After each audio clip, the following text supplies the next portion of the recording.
Warning, this content may be upsetting or disturbing to some audiences. He goes to look and finds the cat wrapped in barbed wire. What is the most evil thing you have witnessed?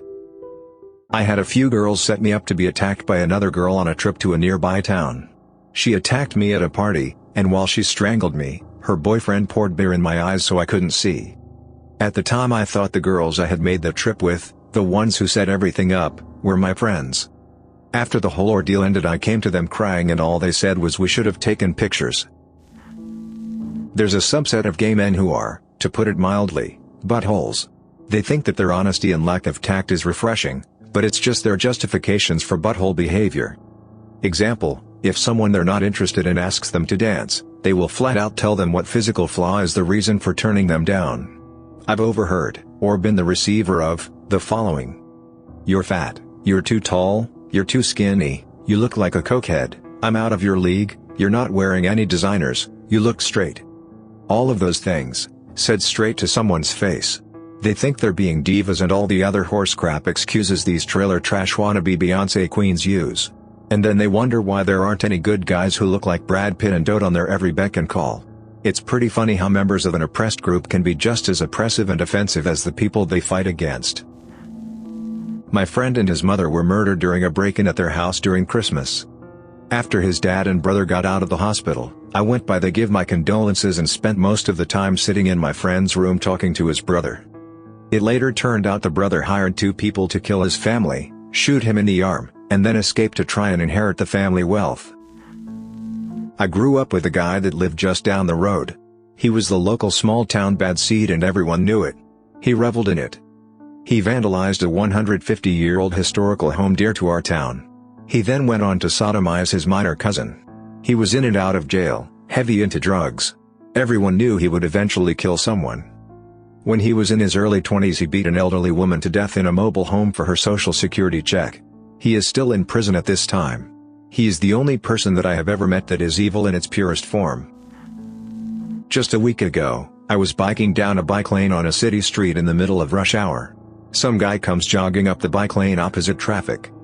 I can't swerve around him because of the car traffic, so I keep going, expecting him to hop on the sidewalk. Instead, he punches me in the stomach as I pass by, calling me a butthole. I fell into oncoming traffic and was an inch away from getting run over by a pickup truck. I was friends with this guy in high school, and a few years after graduation he shows up at my house with $38,000 in cash. He tells me that his father left him the money to be given when he turned 21, and he asked me what he should do with it. I told him he should either invest it or use it to further his education. He agreed that was a good idea, asked me to hold his money for a day. He took $300 of it, and left.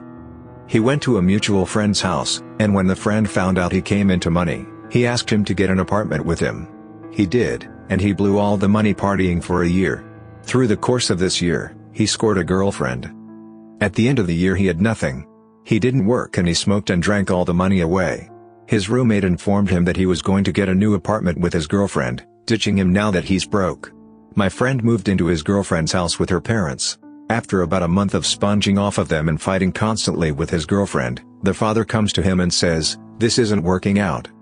How about we all just agree that this isn't good for anyone, and you just move out?"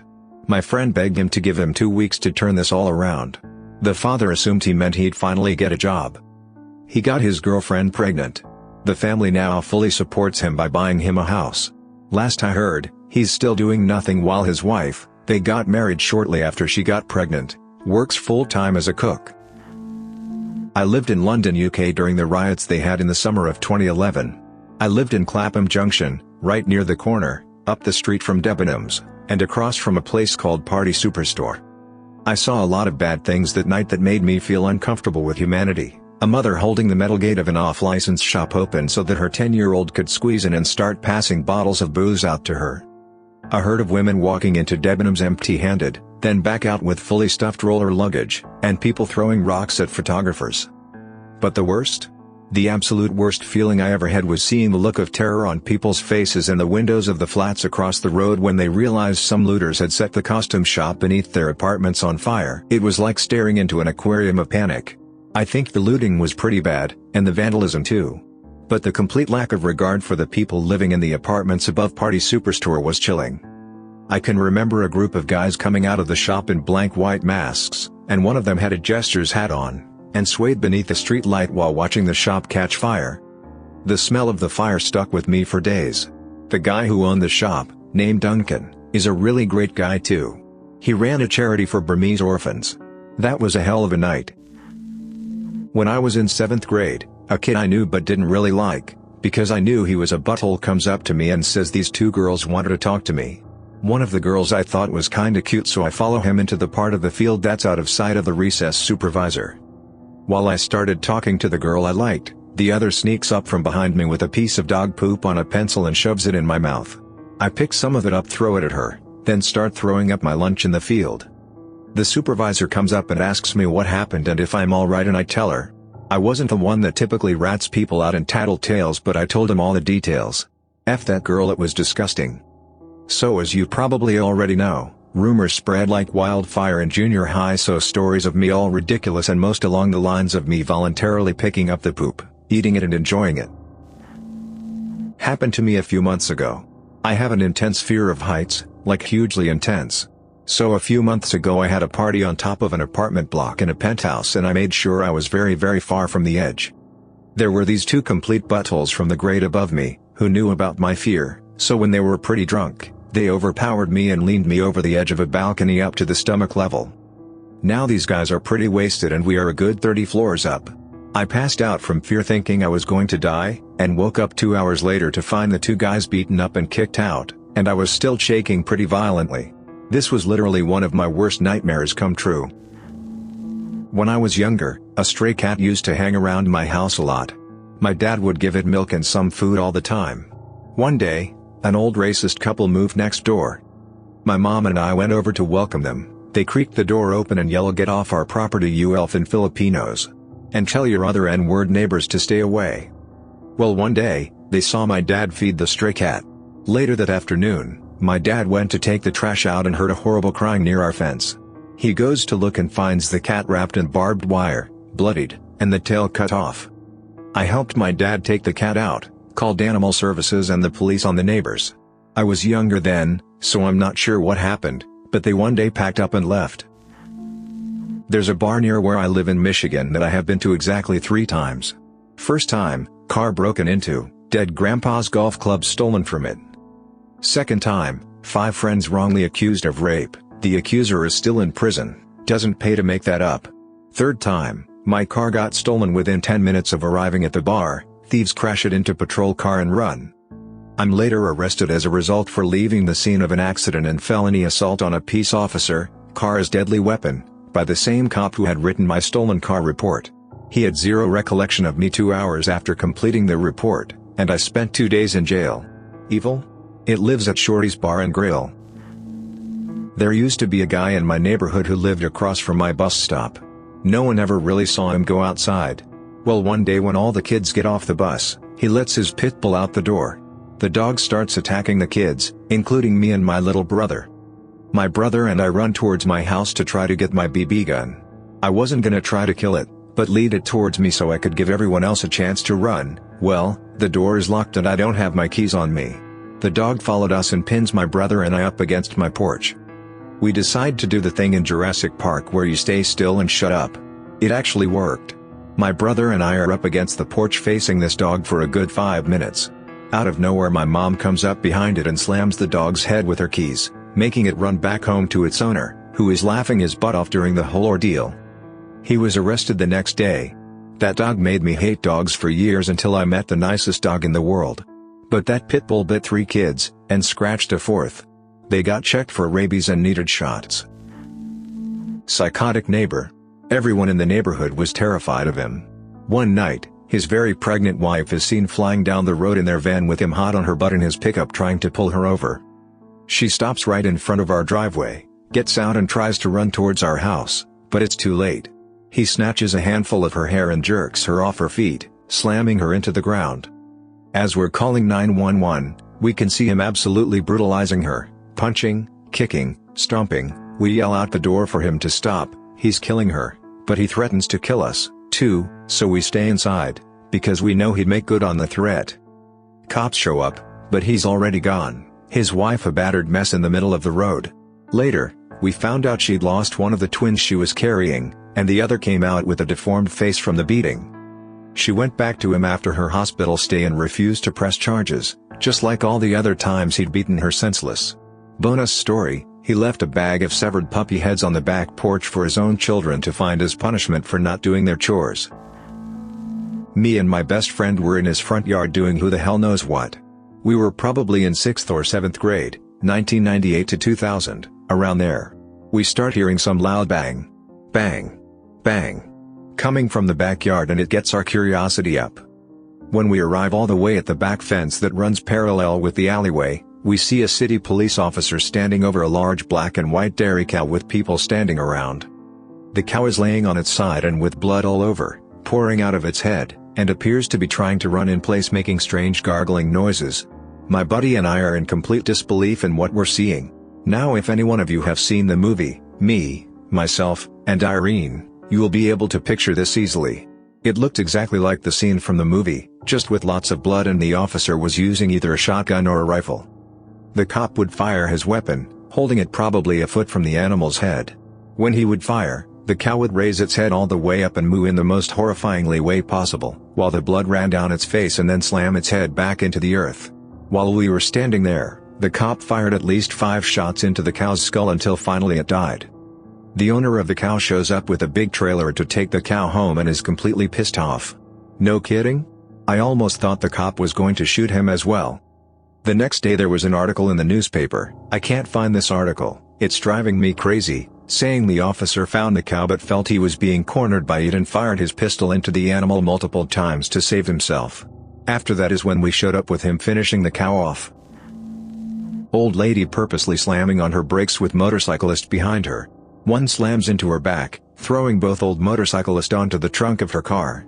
They were both hurt pretty badly. And another motorcycle had to go off the road, and they hit a pole. The guy was okay, but his wife hit her ankle on the pole.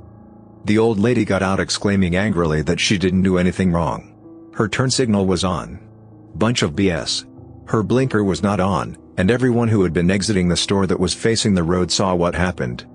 She looked like she was ready to bolt, and she had this cold look on her face. Are you kidding me? You just severely injured 2 old people on a motorcycle, and you don't even care? Not saw, but heard. It was one Monday morning. My brother had come back from college and was staying in the house. On Sunday, he and his girlfriend decided to clean his room. Now, neither I nor my brother are the cleanliest of peoples. To call this task Herculean would be an understatement. But they managed to get through and cleaned up his entire room. Among the things that he threw away was an old busted music stand. Like any sane person, he didn't think much of it and just threw it in a trash bag. Then the next morning, at about 6 o'clock, I hear someone storming up the steps. Just a stomp stomp stomp stomp. Then walking briskly, almost running down the hall towards my brother's room. Then the doors burst open and I hear a bunch of punching and slapping. I hear my mother cry out, "You stupid little piece of... How could you throw out your grandfather's music stand?" Apparently that broken, rusted music stand belonged to my grandfather. I loved my granddad, but it's not like he was some great musician. He just tried high school band for a few months in the 40s. She had seen it poking out of a trash bag in the street and immediately went to confront my brother about it. Now, if you're a rational, kind parent, what would you do? Personally, I would retrieve the music stand from the bag, bring it inside, and then tell my child how important it was to me, as there was no real way of him knowing otherwise. I would not barge into my child's room and start yelling and hitting him, waking up my other child to this horrific scene. That's what crazy people do. I could hear him trying to block her punches, but she just kept on beating him and berating him. All the while, I was just lying in my bed, frozen. This whole thing lasted around 5 minutes, but it felt like 5 hours. She eventually made him get up and go through each trash bag so that she could approve what he was throwing away. When I left for school that morning, I saw him on the ground going through the trash. He was crying. He looked at me. I couldn't look him in the eye. My brother is the only member of my family that I actually like, the only one whom I really care about. I could have done something, anything, to stop this. I could have grabbed the bat, or hell, I take boxing lessons. I probably didn't even need the bat. I probably could have just walked in there and confronted her with words and that would have stopped it. But I didn't. I just lay there. I feel like I betrayed him, that I was too much of a coward to go help my own brother from being beaten. This kind of thing was common in our household, but I don't know, I still think back to this one. It's stuck with me. I just lay there. I failed my brother. Anyway, beating my brother over some trivial crap for no real reason, that's the most evil thing that I've witnessed. We still have that music stand. For 2.5 years, I was an autopsy assistant at one of the busiest morgues in the US. I spent my days either partnered with a forensic pathologist, doing the dirty work, or in a van driving around to crime scenes and hospitals to pick up victims. I saw an awful lot of evil stuff, daily confirmations that mankind is capable of truly horrible acts. A short summary of one of the worst things I ever saw: some dad was driving drunk in the rain, flash flood situation, and had his 3 kids plus 2 children that belonged to friends in the back seat. He lost control of the vehicle, I think it involves the use of a cell phone, and ended up in deep ditch with the vehicle sinking in the water. Somehow he managed to kick out the back window of the car, and proceeded to climb out over the 5 kids in the back seat. He swam to the shore and lived. 5 elementary-aged kids drowned. The worst part was that we didn't find all the kids at once. It was like a kid per day all week, further and further down the waterway. Their little school uniforms and high school musical backpacks are burned into my memory. That dad was evil via cowardice. My friend from overseas was new to our school and an absolute cool guy. Really confident with girls, etc. One girl started flirting with him in class and got him to IM her. Well, it started to heat up and the chat got pretty intense. Then right at the end, she just says, "I'm just messing with you. How could you think anyone would be interested in you?" So yeah. My friend is destroyed. The next day he walks into class and she's got the conversation printed out and she's reading it to literally the entire class while they laugh their butt off at my friend. He just walked out and found somewhere alone to cry. Kind of messed him up permanently with women. If you're out there, Grace, F you and your stupid face. You're not even pretty. A girl I knew in college faked terminal cancer. She got a lot of sympathy and compassion from myself and a lot of our friends.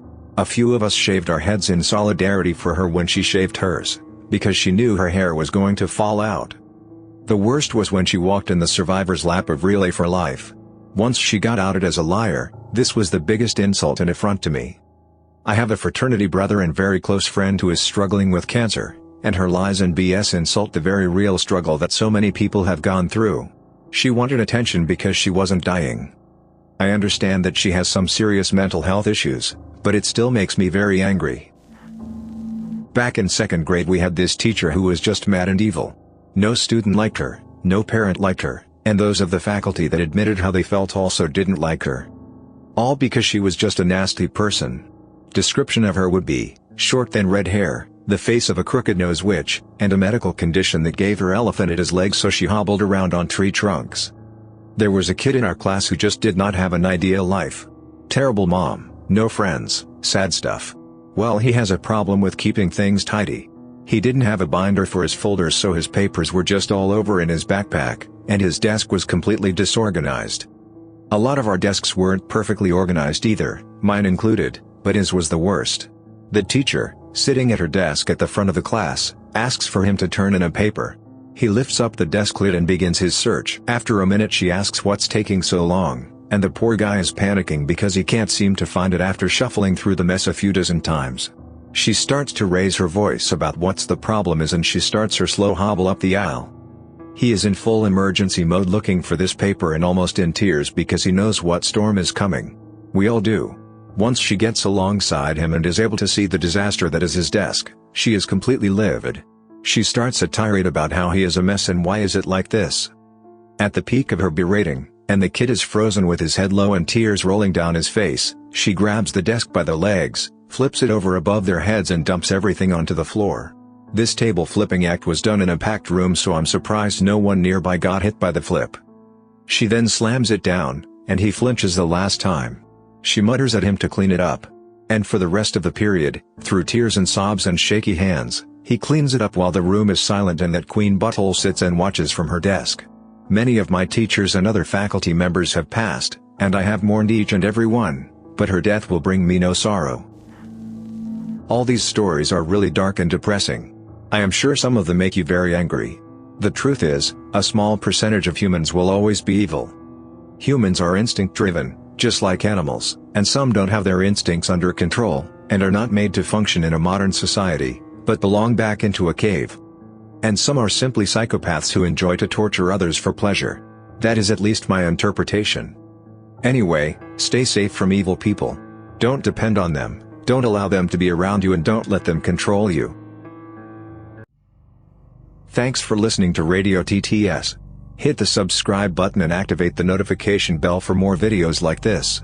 And please share your own thoughts in the comments below. What do you think about these people?